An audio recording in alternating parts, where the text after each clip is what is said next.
1.5 ঘন্টা কৰি ক্লাছ হ'ব আৰু তোমাৰ 4টা সাবজেক্টত 6 ঘন্টা কৰি হ'ব আৰু সানডে তোমাৰ এটা জাস্ট টেষ্ট এক্সাম লোৱা হ'ব যে তুমি সপ্তাহটোৰ ভিতৰত কিমানখিনি শিকিলা বা কিমানখিনি বুজি পালা তাৰে কাৰণে লগতে আমাৰ ইয়াতে যিবোৰ ফেকাল্টিজ টিচাৰ আছে টিচাৰবোৰ বহুত বছৰৰ এক্সপিৰিয়েঞ্চ থকা হয় তোমাৰ ফিজিক্সৰ চাৰ্জন হৈছে আমাৰ IIT গুৱাহাটী 19 ইয়াৰ্ছৰ এক্সপিৰিয়েঞ্চ থকা কেমিষ্ট্ৰিৰ চাৰ্জন হৈছে তোমাৰ IIT ধানবাদ 12 ইয়াৰ্ছৰ এক্সপিৰিয়েঞ্চ থকা আৰু বায়োলজি চাৰ্জন তোমাৰ GMCHৰ পৰা পাছ আউট হয় য'ত তোমাৰ 5 ইয়াৰ্ছৰ এক্সপিৰিয়েঞ্চ থকা তুমি ভাবা GMCHৰ ছাৰ এজন এক্সপিৰিয়েঞ্চ থকা ছাৰে তোমাক পঢ়াব তেখেতৰতো তুমি গম পালা এক্সপিৰিয়েঞ্চ থকা মানে কি ছাৰজনৰ বহুত নলেজ আছে নহয় জানো গম পাইছো মেম এক্সপিৰিয়েঞ্চ থকাটো বুজি পাইছো যে বহুত দিনৰ পৰা পঢ়াই আছে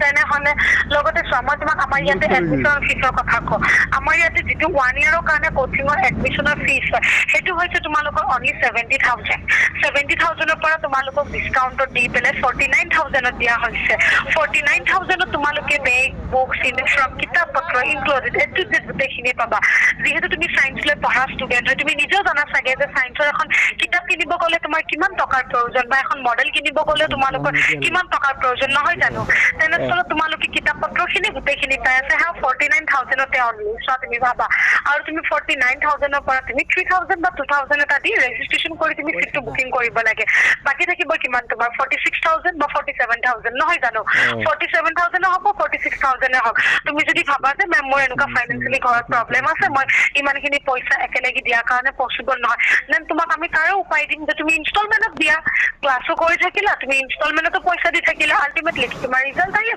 গভৰ্ণমেণ্টত চিট পালা গভৰ্ণমেণ্টত পঢ়ি উঠি তুমি এটা ইন ফিউচাৰলৈকে কি মানে গভৰ্ণমেণ্ট জব হাতত লোৱা তুমি নিজে ভাবা আজি যদি ছোৱালী মানুহ হৈ কেনে যদি ছোৱালী বিলাকে ইমান ফাৰ্ষ্ট হ'ব পাৰে তুমি ল'ৰা মানুহ হৈ পিনে কিয় পিছত পৰি থাকা তুমি ফাৰ্ষ্ট এটলিষ্ট তোমাৰ নিজৰ ভৱিষ্যতৰ কথা আছে নহয় জানো কোৱা আজিকালি যদি হাতত গভৰ্ণমেণ্ট জব এটা নাথাকে কোনেও কিন্তু ভেলু নিদিয়ে এইটো তুমি মনত ৰাখিবা কথাটো মেম তোমাৰ আব্বাই কি কৰে আব্বাই মানে কৈ আছে যে ৰিজাল্টটো আহক তাৰপিছত এটা কি হয় ৰিজাল্ট যদি ভাল হয় তেনেহ'লে কৰাব আৰু কিন্তু ৰিজাল্টলৈকে ৱেইট কৰি থাকি লাভ নাই বুজি পাইছা ৰিজাল্টলৈকে টাইম আছে কিন্তু তুমি এবাৰ কথা পতা ডিছকাছ কৰি তুমি জনাই দিবা ঠিক আছে মেম আৰু এই BSc নাৰ্ছিঙৰ যে এপ্লাইটো আহিছে নেকি কি কৈছা BSc নাৰ্ছিঙৰ যেটো এপ্লাই কৰিব লাগে মানে সেই এপ্লাইটো আহিছে নাই অহা নাই এইটো কি ৰিজাল্ট দিয়াৰ পিছত আহে নেকি মেম ৰিজাল্ট মানে কি হয় হাই সেকেন্ডাৰী ৰিজাল্টৰ পিছত তুমি এইটো বছৰ দিবা নে অহা বছৰ দিবা এন্ট্ৰেন্স এইটো বছৰতো এটা দি কেনে মানে এক্সপিৰিয়েঞ্চ অলপ মানে লওঁ আৰু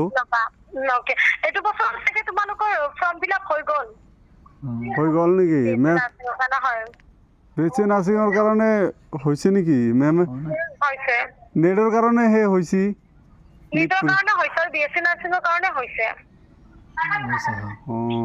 তুমি এবাৰ কথা পাতা দেউতাৰ লগত ভাবিছা দেন কালি ভিতৰত তুমি ৰেজিষ্ট্ৰেশ্যনটো কৰি থৈ দিয়া তোমাৰ কাৰণে ভাল হ'ব নহয় জানো